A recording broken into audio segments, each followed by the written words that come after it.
FBI director cast doubt on Trump being struck by bullet during assassination attempt. Oh, boy. And you know why they're doing this? Because they're evil. And because the goal is to diminish the assassination attempt on Donald Trump. Here's what I think.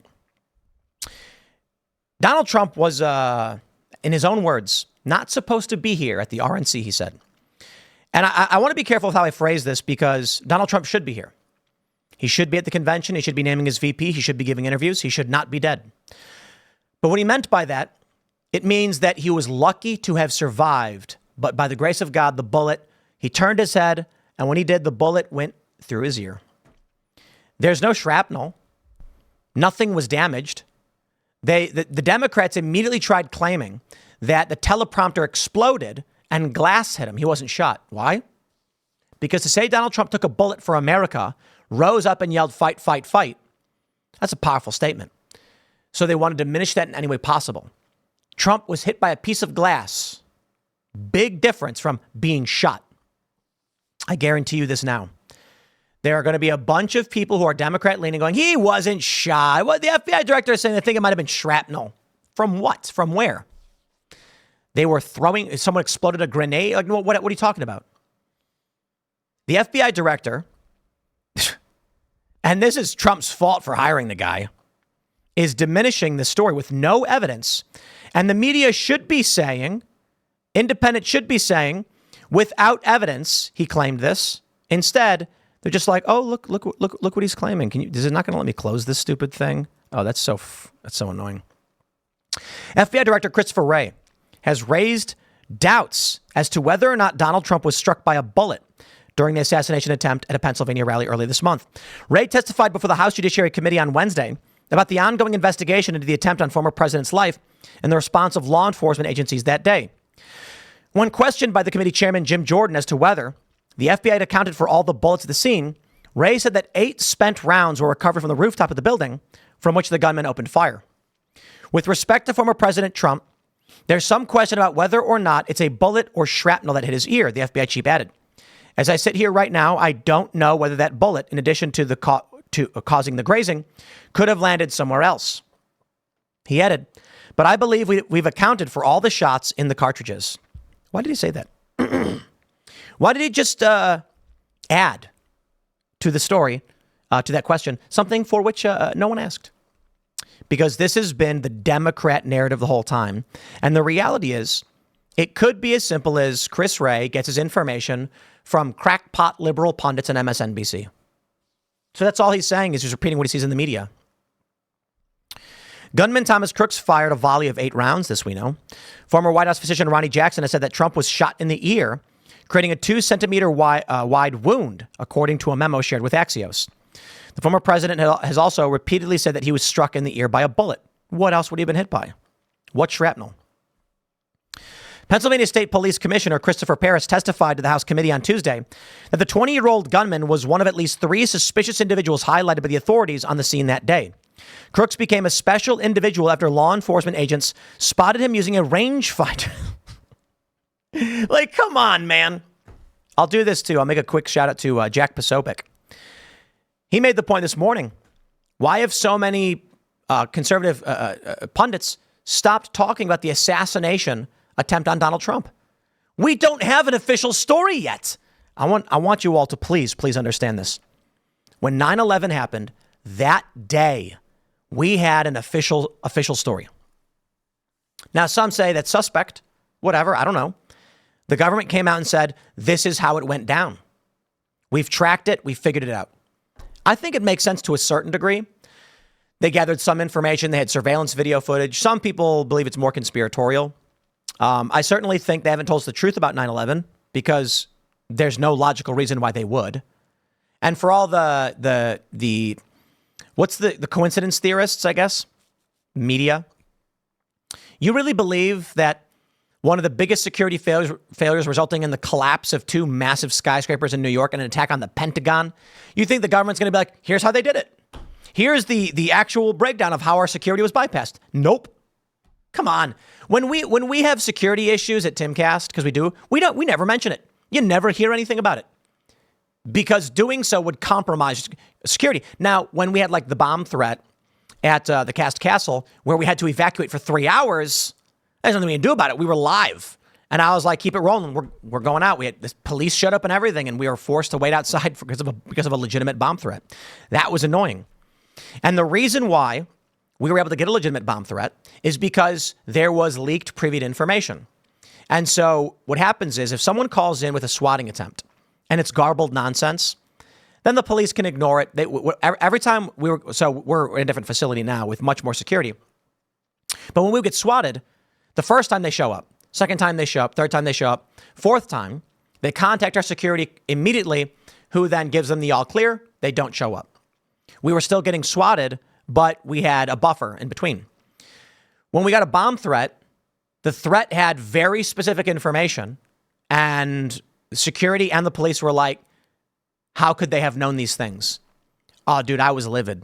Because what had happened was people who were at the company thought it was fine to talk to far leftists and tell them about inner workings of the company. And they're like, oh, it's fine. They're my friend. There's no problem.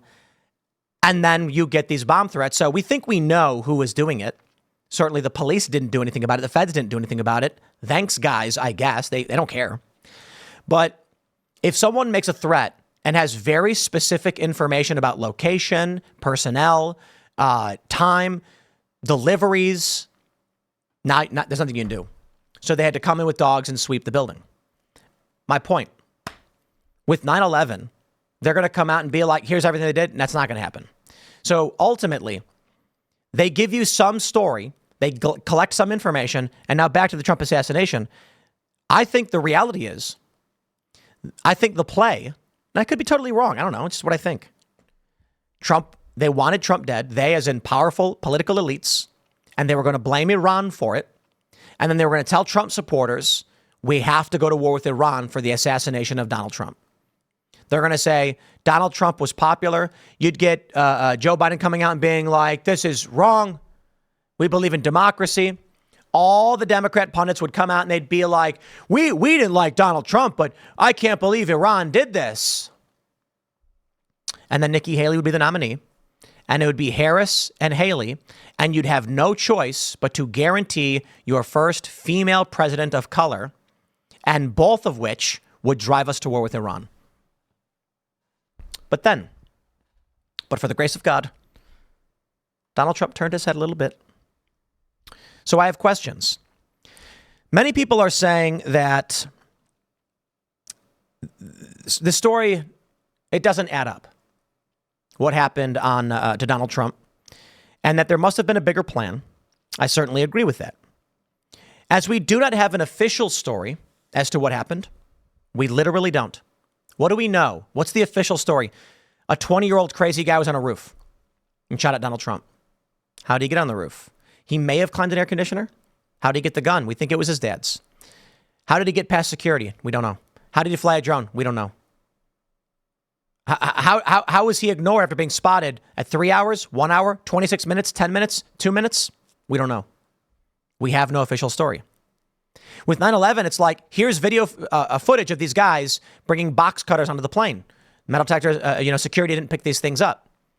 Here's where these guys trained. Here's where they came from. Here's where they were staying. Here's how they got to the airports. Here's the airports they chose.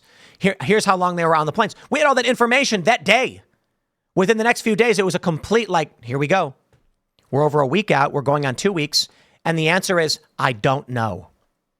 So Ron Johnson and others, I think Eli Crane as well, and others in Congress have said, could there have been a second shooter? I don't think it's unfair to question whether or not someone there was an accomplice to this shooter. It could actually answer a lot of questions as to how he was able to bypass security, get his weapon, and get on the roof. How to get on the roof? His friend gave him a boost. How about that? And second shooter doesn't mean a government agent or anything like this. It means someone else may have been helping him and got away. Why is the media so quick to be like, no? It's weird, isn't it? Well, I do think their play was, I do believe that there was a plot. I don't care if you call it a conspiracy theorist. The idea that this kid was able to fly a drone over the president's rally without nobody stopped him. Had a rangefinder. Nobody stopped him. 3 hours, 1 hour, 26, 10, and 2 minutes out. Nobody stopped him. And not only that, nobody stopped Trump from getting on stage. I'm sorry. You'd have to be a special kind of able mentally to believe those are all accidents. It's an impossibility. Viva Fry calls it fractal wrongness. The media will say, Tim Pool's a conspiracy theorist. No, I use Occam's razor, right? So I actually don't like conspiracies because most conspiracies never end. If you believe there's a conspiracy, you can just keep making up reasons to fill the gaps in your conspiracy. I'm not a fan of that. In this regard, what I'll tell you right now is the only choice you have is to be a conspiracy theorist. There is no official story. All you can do is say, a guy was on a roof with a gun. We don't know anything about why it happened or how it happened or how he bypassed security. So any speculation as to how this went down is a conspiracy theory. That's right. Any thought you have on the matter is a conspiracy theory. Security saw him there but wanted to happen. Oh, so you're saying that they knew. And, well, it's a conspiracy theory. Because there's no main story. There's no hypothesis. There's no theory as to what happened. Here we go. Rolling Stone says, Ron Johnson pushes baseless second shooter conspiracy theory. Why baseless? You've given us no narrative. There's nothing here. The only thing, aliens, I guess. Aliens came down and fired lasers at Trump because there's no official story from any government official. FBI Director Wray said, I don't know. I don't even know what hit Trump. Okay, Trump got hit by a laser beam. Government has no answer. We have no idea. We're guessing. Now, if you want to speculate that Trump was hit by shrapnel, I could add anything I want to that list. It was actually a bee. That's right. It was, there was a man with bees and the bee flew very quickly and it stung Trump in the ear so badly that blood came out. You do not get to tell us, the FBI director, he doesn't know what happened or how it happened. He doesn't know what hit Trump. And then when someone says, could there have been a second shooter? You go, no. This is what the media does. And I tell you, the tinfoil hat. Rolling Stone. No, you know why I believe that the likely scenario here is that they were trying to kill Trump? Powerful political elements. I mean, Iran is a powerful political element. Someone got this guy through. Because this is the stupidest thing I've ever read. There's no second shooter. Okay. You've not given me any official narrative, so I can say whatever I want. Ron Johnson irresponsibly spread an unsubstantiated conspiracy theory that there was a second shooter in the attempted assassination of Trump. Law enforcement has not uncovered any proof of another gunman. Was it one rifle? Was it more than one? The Republican senator said on Fox News Sunday. I've seen some pretty interesting video on the internet by experts that certainly calls into question what the FBI is telling us about the single shooter. Ron Johnson said, the pretty interesting video Johnson is referring to may be blurry footage of the water tower near the site. Maybe. Hold on a minute. Rolling Stone in one breath. This is the game they play. Ron Johnson's a conspiracy theorist for thinking there may be more. There may have been an accomplice. Maybe he was talking about this video. That's a conspiracy theory, Rolling Stone. Your conspiracy theory. Maybe he was talking about the audio tape. There's a couple of videos. There's one video where they point to a blurry figure on a water tower. There's another video where a PhD sound engineer or whatever, sonologist, I don't know what the word is looking at the waveform of the recordings and then using the distance between the shot and the report to determine the distance between the shooter and Donald Trump. And there's actually a point where the waveform changes, indicating a shot from another direction. I believe it's possible to explain this as snipers were shooting back at the other guy. We don't know. Maybe that was the video he was talking about. Don't know. But don't you love how Rolling Stone says he may be referring to it? The pretty interesting video Johnson is referring to may be.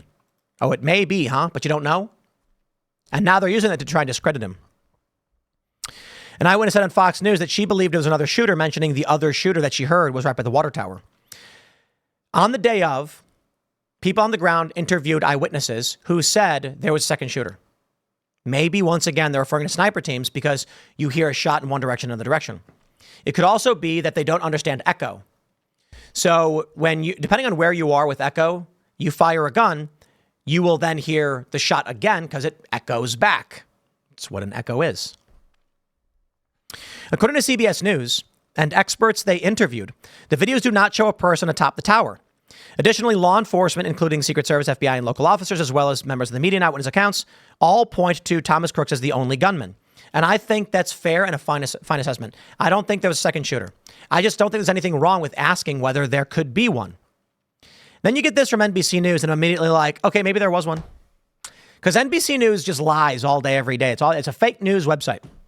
How the second shooter conspiracy theory spread after the Trump assassination attempt. Conspiracy theory? I suppose if the idea was that Thomas Crooks had assistants, it would be a conspiracy because two people would be plotting a crime. A very serious one. The FBI says the gunman acted alone. Stop. The FBI director doesn't even know it hit Trump. I have no idea if Trump was hit by a bullet or otherwise. Like, we don't know. We don't know what happened. But I assure you there was only one shooter. Huh? Dude, spare me. You don't have any answers. Come out and give us your official story, your official narrative, and then we'll talk about conspiracy theories. But for the time being, I can say whatever I want because y'all don't actually have a story. None. How it spread. When they begin to do, of course, it's Brandy Zadrozny, part of the fake news team over at NBC News. A modern version of the discredited grassy knoll conspiracy theory. Don't know, don't care. We're well past this point. Ron Paul has come out and said the CIA killed JFK. RFK Jr. in third place for the presidential candidacy right now, or not for the candidacy, in third place to be president. Not that he's going to win. Says there's a CIA that killed his dad and his uncle. You're not convincing anybody anymore. We're not playing that game. Here's a possible the actual video, I think, that may represent or that may give credence to the idea of a second shooter. This is from July 16th. So it's been a while now. Man, it's been almost 2 weeks. Was there a second Trump shooter? New acoustic evidence. This is a viral video. I don't know if they have the video actually in here. Apparently the ladder was not used by the shooter to get on the roof. And this was known right away that he climbed in an air conditioner or something like that. But this is what I was referring to. Excuse me. That the prominent theory is based on waveform. I got to tell you how cool this science is.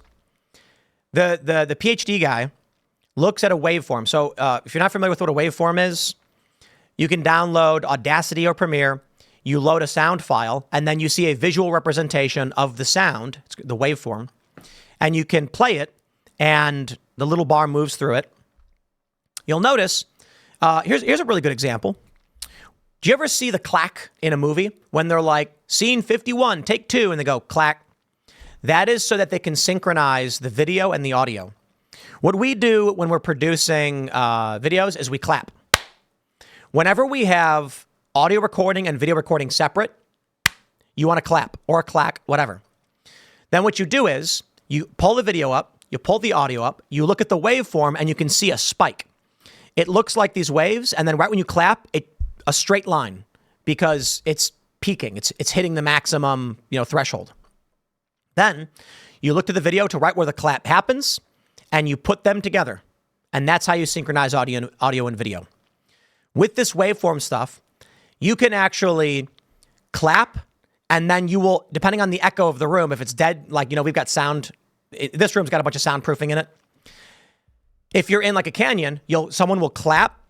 You can film them clap, and then when you hear the second clap, you can look at the waveform, count the amount of time, knowing the speed of sound, then calculate the size of the canyon. How cool is that? The same thing works for bullets. Because of this, the guy says, there are some shots here that are out of sync with the other shots that have a different time signature, indicating a different distance. I don't know what that means.